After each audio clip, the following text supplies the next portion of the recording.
Каждый день, смотря на мир вокруг себя, я вижу нечто удивительное и действительно непостижимое. Я вижу тайны и чувствую жажду открытий. Каждый день, начиная с момента своего рождения, я трогаю, я рассматриваю, изучаю, слушаю, расщепляю и взаимодействую с огромным количеством живых и неживых систем. Через свое тело я пытаюсь понять окружающий мир и прочувствовать его. Для себя я выбрал два главных инструмента исследования мира – искусство и биология. Биология научила меня смотреть на мир как на процесс глобального взаимодействия на уровне микро- и макроструктур, закономерностей и связей. Это дало мне понимание разнообразия и что все вокруг находится в постоянном изменении. Искусство дало язык, которым я могу описывать, фиксировать и проявлять в разнообразных формах свои исследования и опыт. Меня всегда интересовали непостоянство и изменчивость природы воспринимаемого. Смысл в том, что именно различия создают самое интересное, действительно интересное, когда различия вступают во взаимодействие друг с другом. Взаимодействие с новым, странным, иным создает невиданные ранее миры. Меня интересуют многие среды и процессы, происходящие на нашей планете и за ее пределами, но сейчас я хочу познакомить вас с тем, что я люблю больше всего. И приглашаю вас в мир художественных практик в лесу, который трансформирует мое сознание и становится средством для создания нового будущего, открытого иному. Лес как протосреда, как субстрат без начала и конца, без правил и законов, пластичный, изменчивый лес-источник мифотворчества и загадок. Лес – открытая площадка для разнообразнейших экспериментов. Пребывание в лесу настолько красиво, великолепно и безмятежно. Оно переполняет меня чувствами, становится источником. Я выхожу из мира трудностей, страданий, сомнений, боли и иду бродить по лесу. Я не ставлю перед собой никаких задач, а просто начинаю взаимодействие с окружающей средой. Я вижу, что мир постоянно меняется, и природа видимых смыслов и чувств, восприятие мыслей, мое понимание реальности, они непостоянны. Это является основой лесных практик. Просто находиться здесь и сейчас, не обращать внимания на то, что происходит снаружи в мире, который пытается воздействовать, подавлять и контролировать. Давление мира очень быстро покидает, и приходит понимание того, что все вокруг такое, как есть. Я Базината, художник и исследователь, и мы начинаем наше совместное путешествие.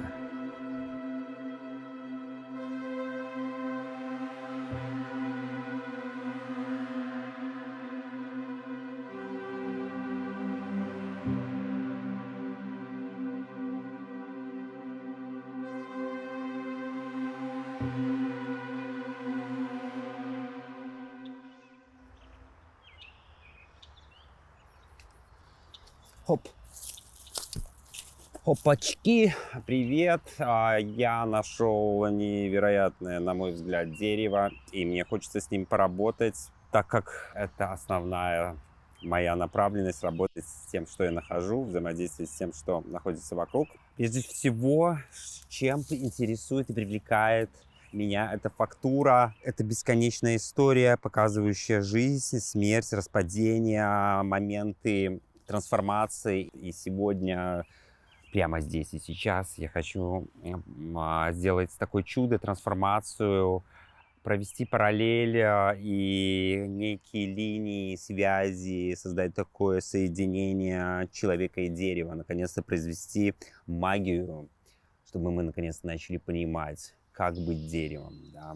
Это очень сложно, но я сегодня постараюсь это сделать. Для того, чтобы произвести эту манипуляцию, эту магию, алхимию, трансформацию, мне нужен мой ассистент. О, чудо! Появился наконец-то мой второй объект. Это наше прекрасное тело.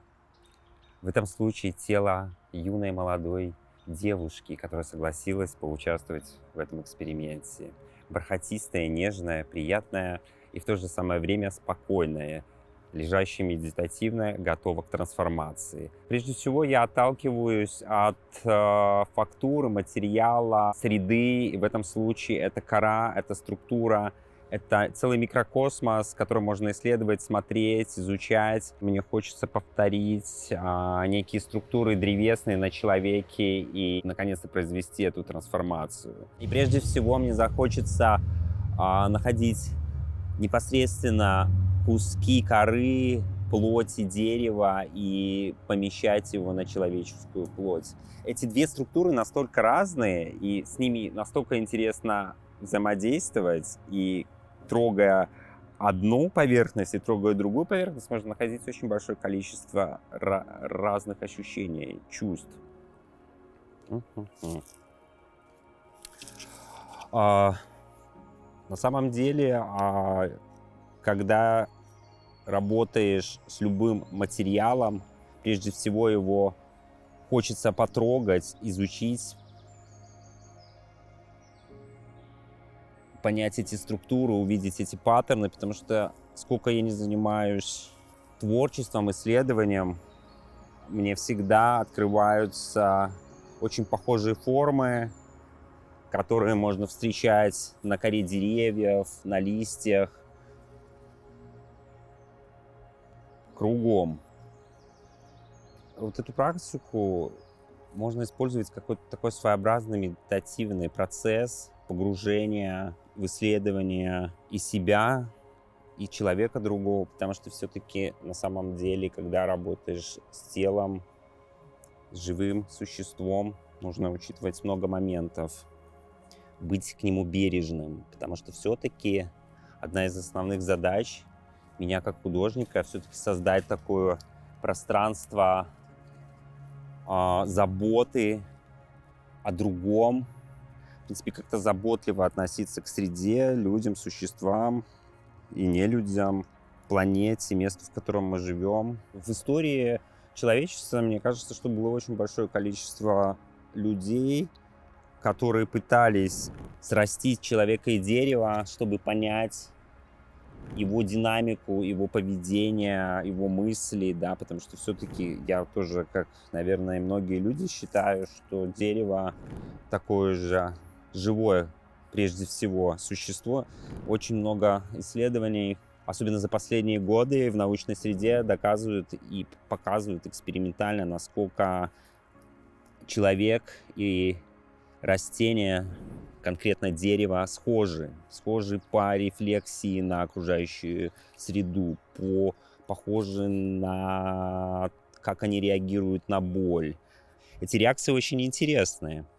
Через них ты совершенно по-особенному понимаешь структуру мира и выстраиваешь связи.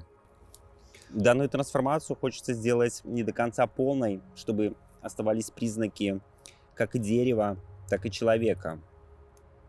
Потому что во многих мифологиях такие существа жили среди людей.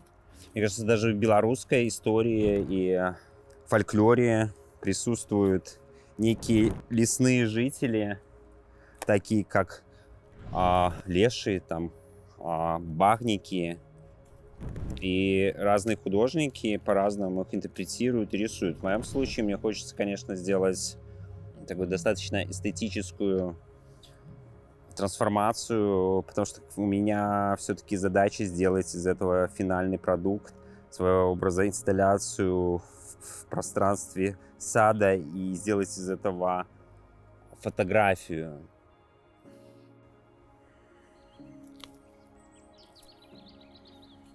Это очень сложная работа — лежать неподвижно на земле, когда по тебе ползают насекомые из этой коры, потому что там очень много живет разных существ, которые перерабатывают древесину.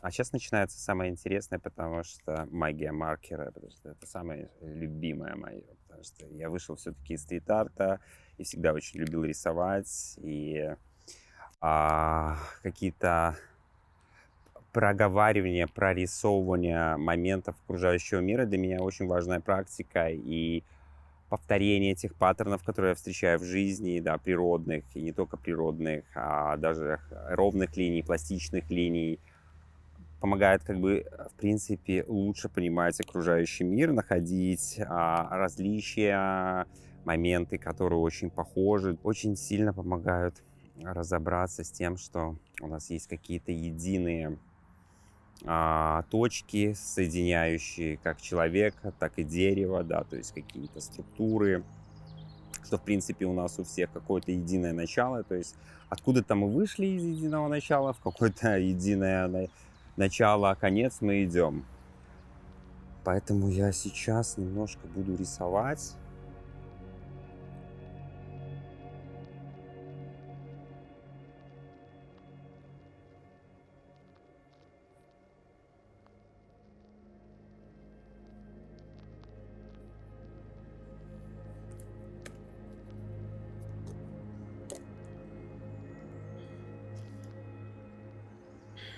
Хочется создать очень похожие структуры, поэтому я использую такие же цвета. Темный, серый, черный и такой кремовый, телесный, да. То есть как бы для того, чтобы, в принципе, в конце можно было увидеть не только человека, но и дерево. Я, честно сказать, делаю это не для того, чтобы провести такую знак равно между человеком и деревом, сделать и сказать, что это существа, которые имеют какие-то одинаковые структуры. Это совершенно как бы, чтобы подчеркнуть их различия, вот это многообразие, но при этом вот это многообразие, которое позволяет делать этот мир лучше. Поэтому какие-то элементы, какие-то свойства, свойственные растениям, великолепно применять в жизни человека. Одна из удивительных вещей — это то, что вот мы находимся в месте, где совершенно такое спокойное место, такой действительно сад, луг, дерево, ничто не отвлекает, а вокруг город, такое урбанизированное пространство, в котором продолжается жизнь, ездит полиция, скорая помощь, и люди рождаются, люди совершают преступления. Когда ты человек, очень сложно сфокусироваться и поменять точку фокусировки, взгляд и каким-то образом перейти в состояние совершенно иного существа. Иногда, вот занимаясь такими практиками, это мне действительно позволяет свое сознание, свой разум, какие-то свои чувства перенести совершенно в другую ипостась, как бы дать этому всему совершенно другие свойства и посмотреть на мир, по сути, через кору, почувствовать ее через кору, листья, корневую систему. Это совершенно особые чувства.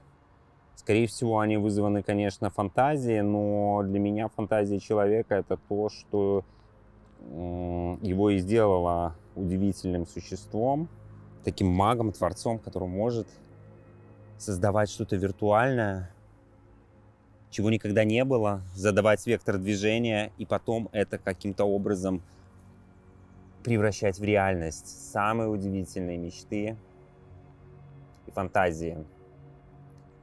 И в этом случае искусство является ключевым инструментом для трансформации окружающей реальности. И вот любой художник и исследователь, мне кажется, что все люди художники и исследователи, это один из моих основных концептов моей идеологии, что нету границ, что ты умеешь все, если просто раскроешь в себе эту возможность, позволишь себе быть. Обычно художник создает какой-то выхлоп, который в конце видит зритель. И важно для художника рефлексия зрителя, потому что в большинстве случаев у каждого человека, который воспринимает искусство, работу, взаимодействует с ней, рождается свое собственное отдельное вселенное восприятие этой работы. Мне, например, очень сложно сейчас увидеть конкретно вот историю, которая пишется в слова, потому что для меня вот финальная штука все-таки про то, как это воспримет другой. это все равно как бы театральность, это все равно постановка, все равно это фантазия, да, то есть это выдуманный мир определенного концепта, потому что в этом случае для меня важно передать идею схожести, единости систем, к которым нужно относиться одинаково бережно, да, то есть с заботой. Точно так же с заботой относиться к дереву, к человеку, схожести их жизни. Ну а также тут интересно, что сопоставление двух стадий развития, да, то есть вот эта стадия разложения у дерева и, в принципе, человеческое тело, которое еще совершенно здорово, и вот на этом здоровом живом теле лежит уже высохшая, мертвая, да, какая-то структура. Поэтому ассоциаций у меня вызывается очень много. Мне, конечно, всегда интересно, что происходит с другими людьми, как они это воспринимают. Но на самом деле я хотел поделиться подобными практиками, которые можно каким-то образом применить в своей деятельности, в своей жизни, да, то есть ты можешь, в принципе, со своим другом, подругой, мамой, бабушкой, собакой пойти в любое место, найти разные структуры, попробовать потрансформировать, да, попробовать поисоединять одно с другим. Потому что это удивительно, когда ты берешь кисточку и рисуешь на человеке, который тебе не безразличен, и даже на человеке, который тебе не безразличен, это тоже классно. При этом, учитывая, что ты в этот момент не причиняешь ему никакого вреда, а он от этого получает некий свой опыт, о котором он может рассказать впоследствии, да, и я уверен, что такая история никогда не забудется, потому что она выходит за рамки привычной ритуальной жизнедеятельности человека, да, в которую он включен сегодня в городе, в естественной среде для человека 21 столетия. Я не стараюсь рисовать какие-то супер заумные узоры. Это очень простые паттерны, и потому что когда происходит момент работы уже с телом, с фактурой, тут наступает момент переключения. Действительно, меня выключает, и я вообще даже удивляюсь тому, что я еще как-то могу разговаривать. Ну, включается поток, такое потоковое состояние, в котором очень хорошо, которое очень сильно успокаивает. Лично для меня вот любая арт-практика является такой практикой самотерапии, которой, в принципе, потом можно поделиться с другими людьми. И вот это спокойствие, вот это состояние потока, вовлеченности, оно передается другим людям. Мне кажется, что у людей есть коллективное восприятие, то, что мы можем какие-то события разделять между собой и считывать их. Поэтому, когда, например, какой-то зритель увидит эту фотографию, я думаю, что состояние покоя и вот этого состояния хорошей погоды он сможет прочитать, не чувствовать какой-то тревоги. Но это в данном случае это работа, потому что она не про тревогу.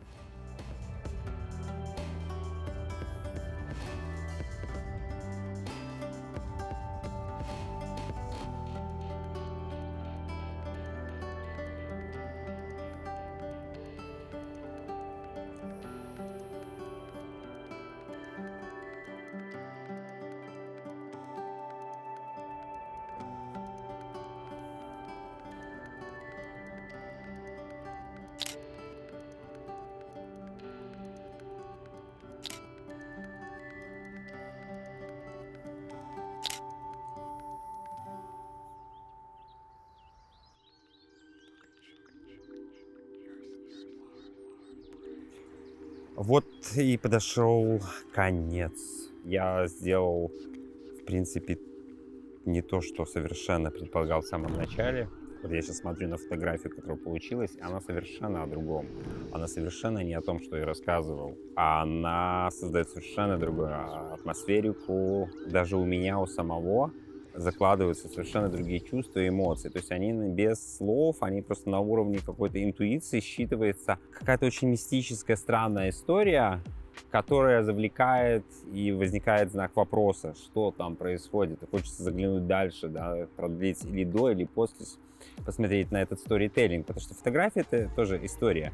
Когда изначально я увидел это дерево, мне действительно хотелось всего-то срастить, сделать такой образ человека-дерева, но тут что-то получилось совершенно другое, и это надо обдумать.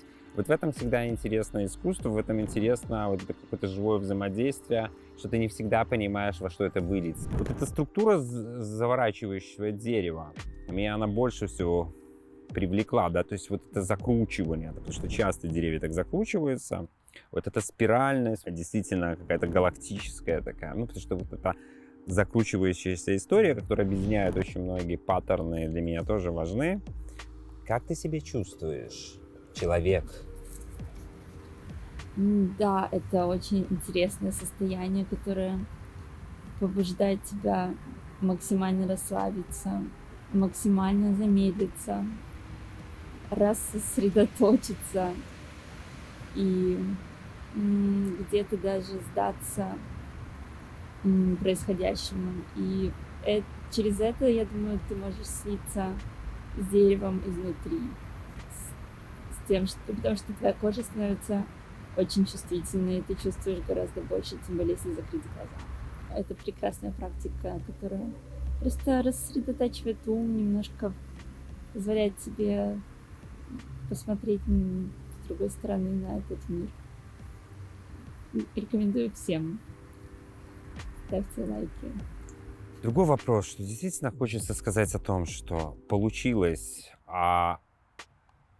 не то, не в том смысле не то, а много рефлексии, и надо это отдельно смотреть, думать, и вполне может создаться свое собственное новое мифотворчество, потому что именно эти практики позволяют переосмыслить прошлое, фольклор, знания, которые ты знаешь, позволяют тебе это все соединить на собственном опыте в живой реальности, взять живой материал, живых людей, живую среду. Достаточно в хаосном таком порядке создать какое-то уже, как ты думаешь, финальную историю, и потом продолжать с ней работать на протяжении очень большого времени, отсылаться к ней, вдохновляться ей, а также дарить ее другим людям. Поэтому я советую вам использовать эти практики, трогать, щупать, рвать, смешивать, играть в конструктор, соединять несоединимое. Но главное делать это безопасно, бережно для иного, для человека и не человека, для живых и мертвых существ. Аминь.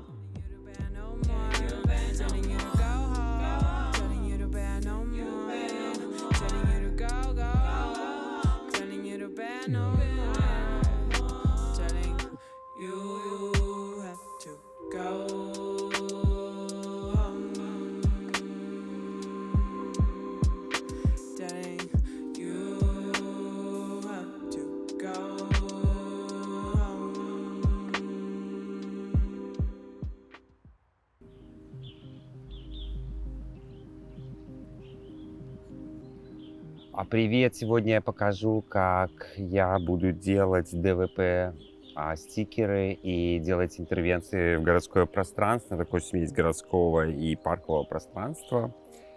И мне хочется сделать небольшой рисунок. Погнали!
Я пришел на место, где я хочу инсталлировать свою работу. Она была создана при помощи искусственного интеллекта. Для меня это тоже интересный опыт для прототипирования, потому что сейчас я работаю с концепцией люди и животные, принятие другого, такие иконные образы, где человек обнимает какое-то животное, жука. В этом случае у меня прекрасный такой модельный мужчина обнимает жука. Я его сделал на ДВП, который хочу приклеить на стену, найденную в таком парке, где находится заброшка.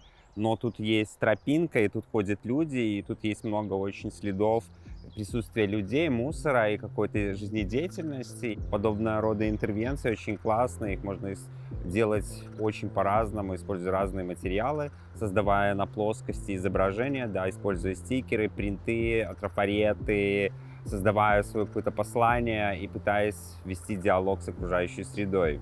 Поэтому я всем советую просто бросать все, брать маркеры, принты, печатать стикеры и идти заклеивать окружающую действительность, взаимодействовать с ней и высказывать свой голос, разговаривать о своих чувствах, эмоциях. Вот лично я делаю посыл как бы про удивление, про неожиданность, про сюрприз, когда человек может удивиться, встретив какую-то работу, в данном случае на стене. В вашем случае это может быть все что угодно. От стикера до трафарета, картонной коробки, из которой тоже вырезается определенная форма, рисуется, приклеивается, прибивается. Все зависит от вашей фантазии. Применяйте эти навыки в своем творчестве, и у вас будет развиваться мозг.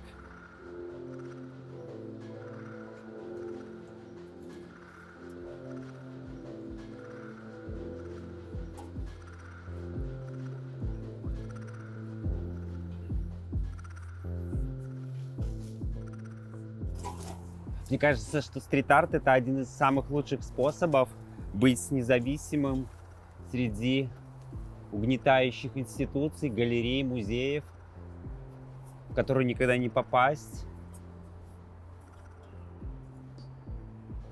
чтобы показать свое искусство.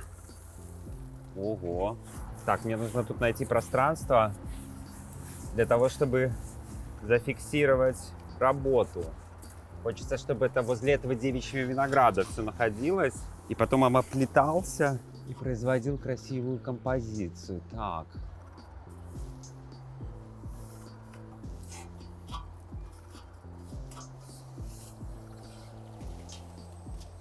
Ага. Ну что, начинается самое веселье.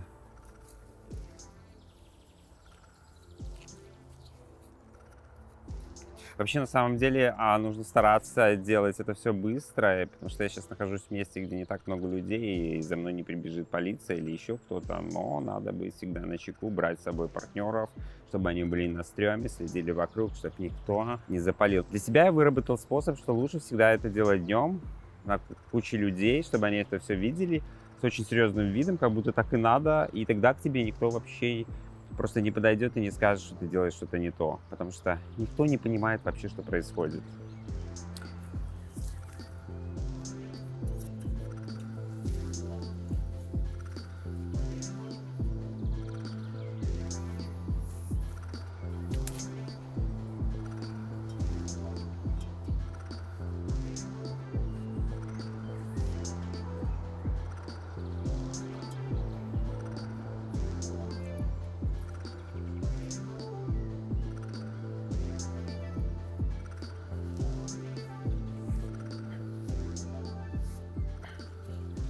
Да, может возникнуть такой вопрос, что тут очень мало людей, если посмотреть, тут, может быть, проходит за день 10 человек, а может и один, и никто не обратит на это внимание, но я надеюсь, что произойдет чудо, и кто-то это увидит. Как и любая работа стрит-арта, она будет радовать человека, встречать его таким сюрпризом, неожиданно находиться в месте не очень очевидном, заметном, но при этом я думаю, что будет происходить какой-то контакт и какие-то взаимодействия с человеческим мозгом, и это как-то повлияет на людей, которые тут ходят. Хочется отметить, что в зависимости от цели и задачи тебя как художника очень важно выбирать место. Это когда ты очень четко понимаешь, на кого, как и почему ты хочешь воздействовать, да, какое сообщение ты хочешь оставить, какой диалог ты хочешь вести в публичном пространстве с людьми. В моем случае эту работу я сделал непосредственно отталкиваясь от местности, непосредственно отталкиваясь от этого заброшенного здания, стены. И меня привлекли внимание вот лианы, вот винограда девичьего, и мне хочется, чтобы эта работа зарастала, меняла цвета, взаимодействие с фактурой, чтобы это все обрастало, покрывалось какой-то жизнью. И вот это как бы такая икона с жуком, это такое торжество дружбы человека с насекомым, попытка понять его. Такой какой-то смысл, но все-таки он более интуитивный, передающий какое-то определенное состояние душевное. Я надеюсь, оно передастся людям, которые смогут это увидеть здесь.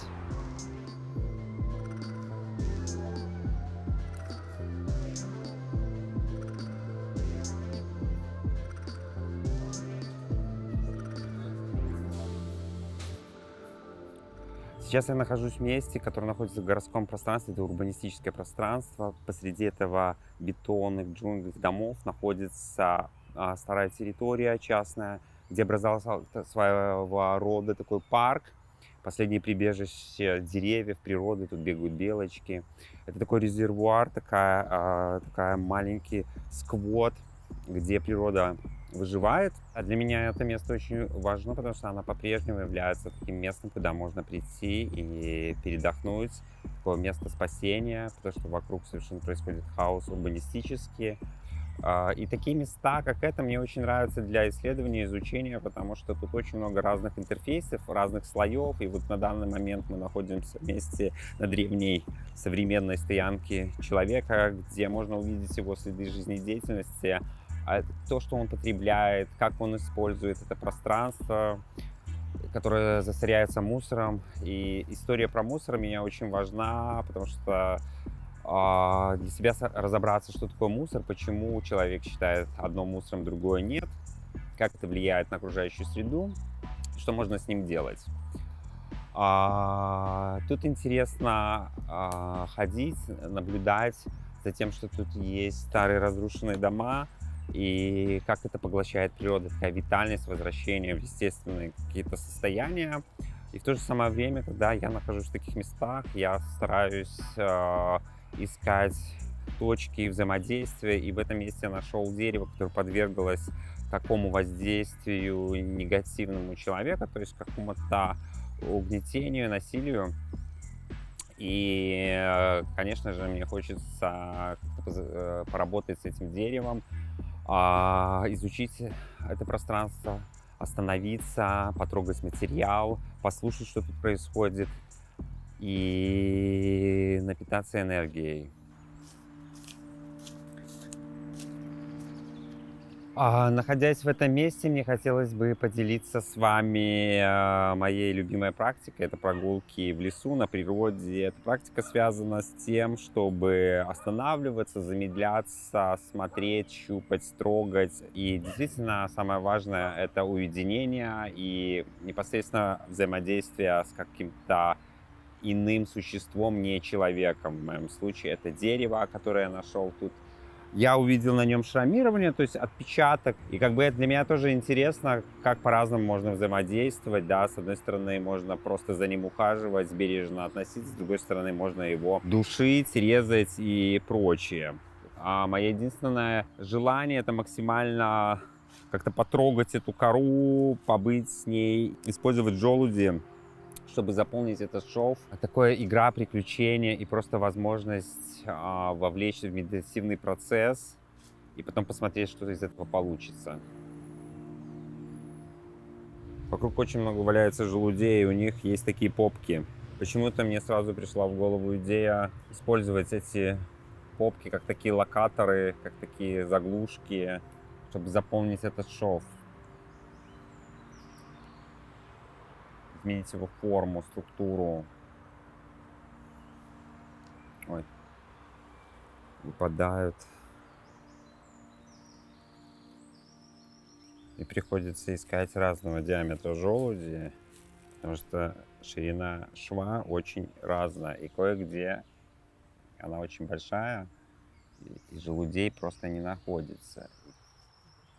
Некоторые попки очень сложно сделать без фиксации, поэтому я сбегал и нашел живицу, которой я приклею оставшиеся моменты, и в итоге мне кажется, что все-таки получится замкнуть цепь. То есть, на самом деле, один из моих любимых таких ленд-артистных художников, Энди Голсуорси, как раз таки очень много тоже работает на природе, и я когда начинал заниматься чем-то подобным, я не всегда понимал, то есть не было объяснений вообще, когда я начал что-то подобное делать в лесу, я даже не знал, что это можно вообще называть искусством. А потом, когда познакомился с работами Энди, и в итоге оказалось, что вообще это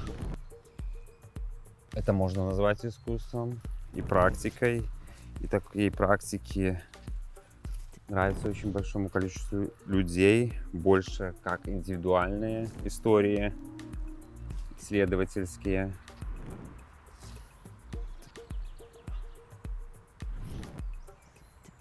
Мне это все очень нравится. Есть моменты, которые получаются.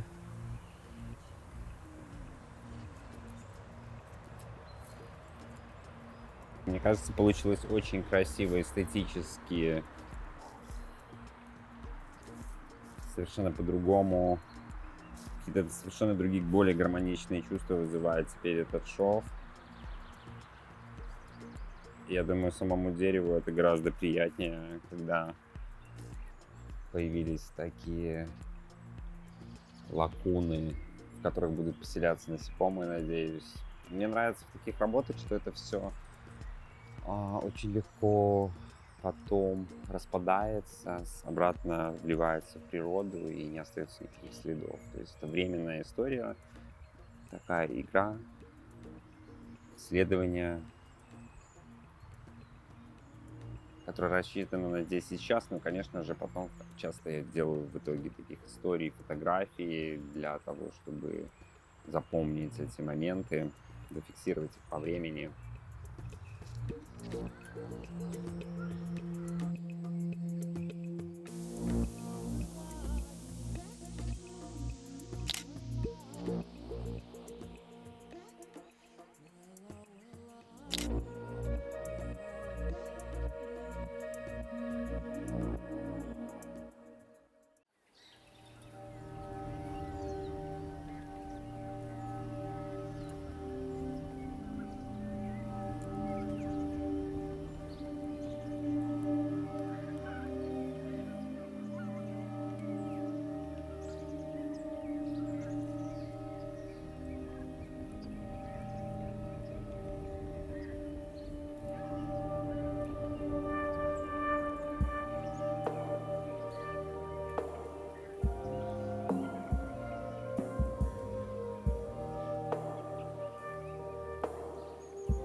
Мила, это ты? О-о-о-о-о-о! Приветики. Хей, А что ты тут делаешь? Привітання. Привитание. А у мене сьогодні Нікети. Вяночний день. 2. Ага. Ты плетешь венки? Ну, часами так. Біоарт і вінки, а зараз вінки. Може, тобі один?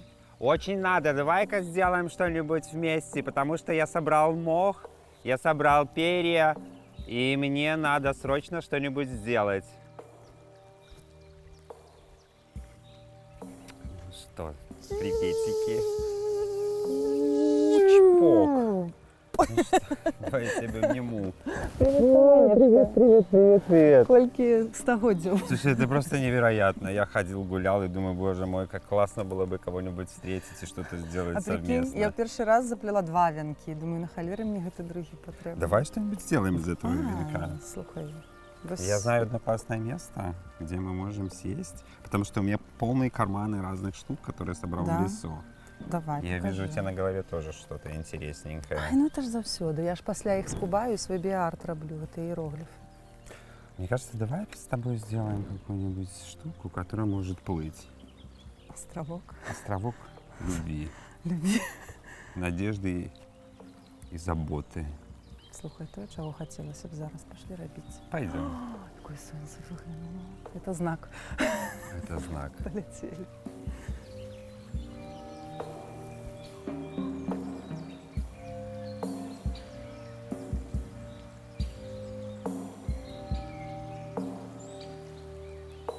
Базиль такое место файное знайшов.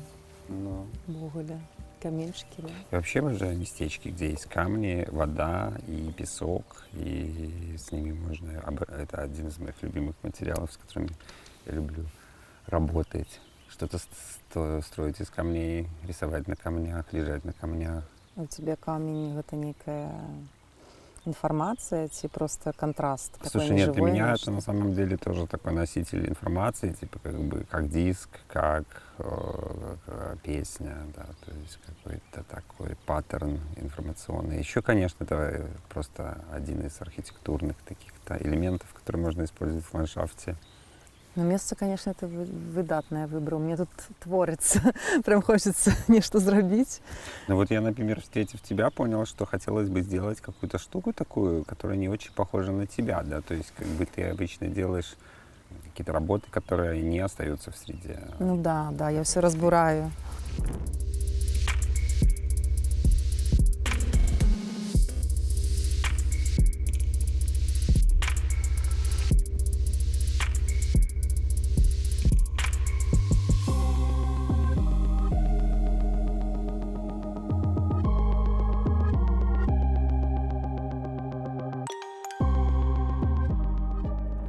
А я вот делаю работы, которые я оставляю в среде, наблюдая за ними, как они изменяются, да, как они двигаются, и как бы хотел бы тебе предложить как раз сделать вот что-то такое, и вот исходя из этой вот ландшафта, да, вот этой природы, реки, это что-то плавучее. Давай такую выспочку зробим. Ну, мне очень нравится история про переселение, да, такой как бы остров, потому что я вижу тут кучу семян, у меня тоже мох, на котором тоже есть споры. Это как бы мы что-то вырвали, но я думаю, что это будет продолжать жить, потому что там с мхом так просто не разделаешься, его убить сложно.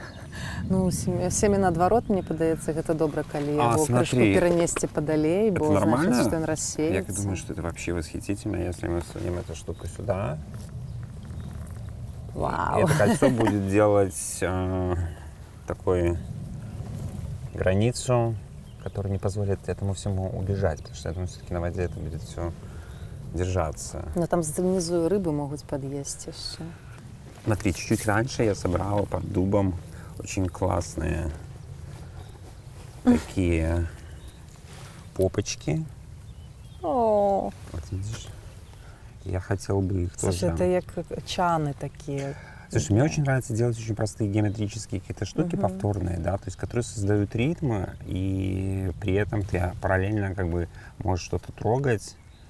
Слухай, ну просится. Колеров можно? Не знаю, иногда, да, мне кажется, что это такая, знаешь, история про аутистический спектр, да, когда ты загоняешься и, в принципе, можешь в такой истории проводить очень долгое время. Ого! Выглядит очень даже неплохо. Мне кажется, это наше с тобой первое совместное какое-то приключение. Давно вынашивали. Надо ж. Мар мусит здесьніцца. Калі-небудзь. Так а ты, какой твой самый любимый материал, с Слухай, которым ну, ты работаешь?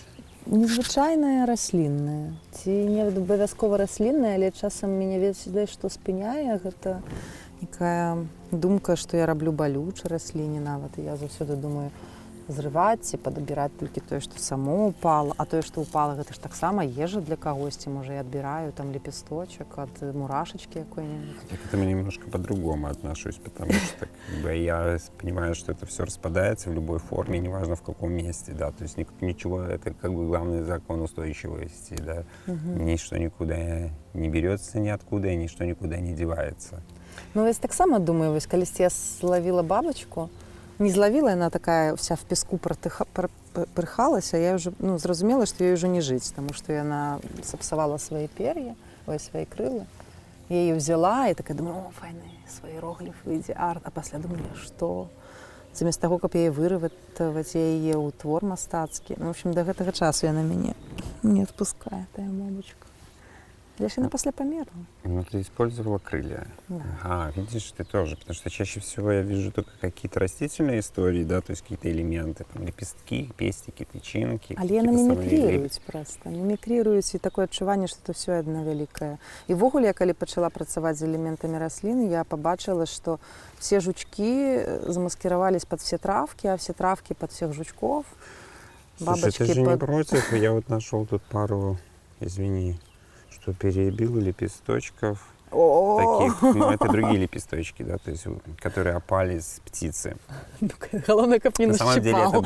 это куча была для этих перьев, потому что это была птицу кто-то съел. Бачишь, как все в природе драматично. Я очень хочу их сюда вставить, потому что, может быть, это будут как паруса такие, и надеюсь, что этот ветер сможет использовать эти перья и привести этот остров в нужное место. Я часами думаю, что, ну, вось, калі я гляжу на такие объекты, мне падаецца, ну, страчваецца прапорцыя памеру, і я вось гэта бачу як такую вялікую архітэктуру, што гэта такі Ну да, в этом замок такі плане мне вялікі, тоже да. это нравится, потому что это как бы малая форма, которая позволяет тебе изучить объем, цвет, структуру и еще действительно вот саму эту форму выстроить какую-то конструкцию, и можно ее, это такой микромир. Вот сейчас мы уже смотрю, это какая-то, если смотреть, то это очень похоже на какую-то клетку, да. Ну, галоўна, я заўсёды ў сваёй марце ведаю, галоўна не перебаршчыць. Мінімалізм, ён такі вымагае. Ну, не знаю, но у каждого своя интуиция, свое как бы понимание вот этого enough, хватит, стоп, достаточно. Но я знаю точно, что для природы меньше значит больше. Это як? Такой закон. Это як? Ну, вот меньше всего вставляешь, лучше получаешь. Добре, тоді я надіваю назад. Слушай, ну мне Смотри. кажется, что очень даже прикольно, неплохо получилось. Да ввогуле такой. Такой вопрос. Я б хотела гэта як архітэктуру на якім-нибудь хутары такое пабудаваць. Да, это отличный алтарь, да, давай его вместе с камнем бросим в воду. По-другому нам его не получится поднять. Вось, яшчэ я гэта. А, вот это Можна очень дадаць. крутые, да, Я іх классные абажаю. Я з іх ведаю, што раблю біаброш. Биобраш. Смотри. Ну, видишь, это тоже такой способ распространения семян. А, ну то, что они чіпляються. И плюс невероятно, я думаю, что человек, который придумал липучки, был вдохновлялся именно репейником, потому что именно строение и вдохновение идет отсюда. Вот у меня изначальная типа история, в принципе, про то, что когда я делаю и как бы рассказываю про то, что я делаю, когда я делаю какие-то воркшопы по ленд-арту, моя основная история — это как бы уйти в себя, побыть собой, в то же самое время побыть с природой, да, выключиться, да, из ритуалов повседневности, да, переключиться совершенно на другой ритм, биоритм, да, замедлиться или убыстриться, оно просто на самом деле действительно помогает тебе увидеть мир по-другому. Я ввогуле называю гэты працэс такой біа-арт-медытацыяй, Гэта пераключэнне нас з аднаго боку пераключае, а з другога боку дае магчымасць парэфлексаваць над сваімі такімі штодзённымі думкамі з інай перспектывы. Не ведаю. Гледзячы на гэтыя формы і ўсё, быццам бы гэта такі ідэальны ландшафт для самарэфлексіі.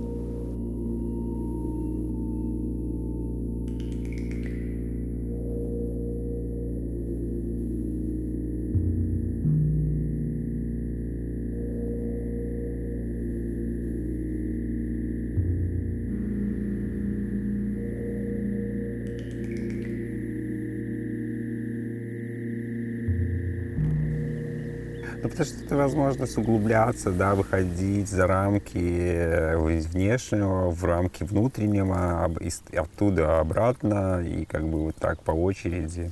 Такой бесконечный процесс. Ну, я сваю апошнюю выставу назвала «Энда-экзе». Это як бы знешняе, ўнутранае, канфлікт паміж сваім, не сваім. Але навукоўцы скланяюцца да таго, як пачала чытаць. І, в прынцыпе, это тое, як адчуваю свет, што гэта ўсё наш проста свойства нашага інтэрфейсу мозга дзяліць, а ў прыродзе гэта нішто не падзелена, няма гэтай граніцы на самом деле. Ну, мне тоже такое очень отношение, что, в принципе, систематизация и выравнивание свойственно человеческому сознанию, а в природе этого как бы разделение на систематизацию, на классы, подклассы, на растения, животные, грибы, названия, конечно, этого нету ничего. И это такой великий хаос, который одновременно кажется совершенно такой дикий, но при этом ты понимаешь, что у всего есть свое место, да, своя роль, что все в связке, да, что это целая такая Ну, я б история. назвала, што у кожнага ёсць некая свая выспа, да, свой ареол, у якім ён можа не гвалтоўна знаходзіцца, як бы гэта ягоная тэрыторыя. І ў прыродзе ж няма такога пустэчання. Заўсёды паўсюль усё ёсць. Ну да, пустоты нет. Ну просто как бы основной, наверное, закон вообще жизни — это многообразие, да, вот, в принципе, что мне бесконечно и нравится.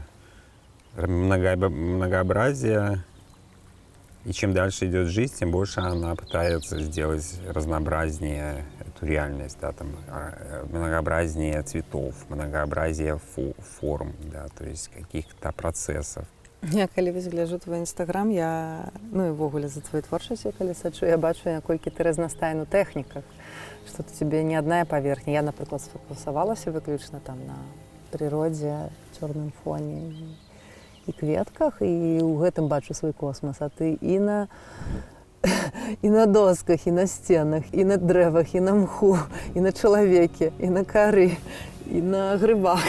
Да, но это всего лишь внешняя форма, которая для меня тоже важна, проявление, да, мысли и идеи, какого-то послания, которое, в принципе, может понять другой человек, потому что когда это выходит в фотографии или в каком-то виде какой-то работы, чаще всего мне достаточно. Я много делаю работ, которые вообще не снимаю, оставляю в лесу, и мне этого достаточно, потому что я туда прихожу не для этого, чтобы создать какую-то работу, я прихожу для того, чтобы просто побыть в каком-то своем фокусе, в своем возможности напитаться, набраться энергии, да, потому что это мое место силы и переосознания, да, перепридумывания мира, потому что когда я наблюдаю за всем, что происходит, как течет вода, и когда ты заземляешься, да, ты видишь ветер, это совершенно какие-то новые интересные истории.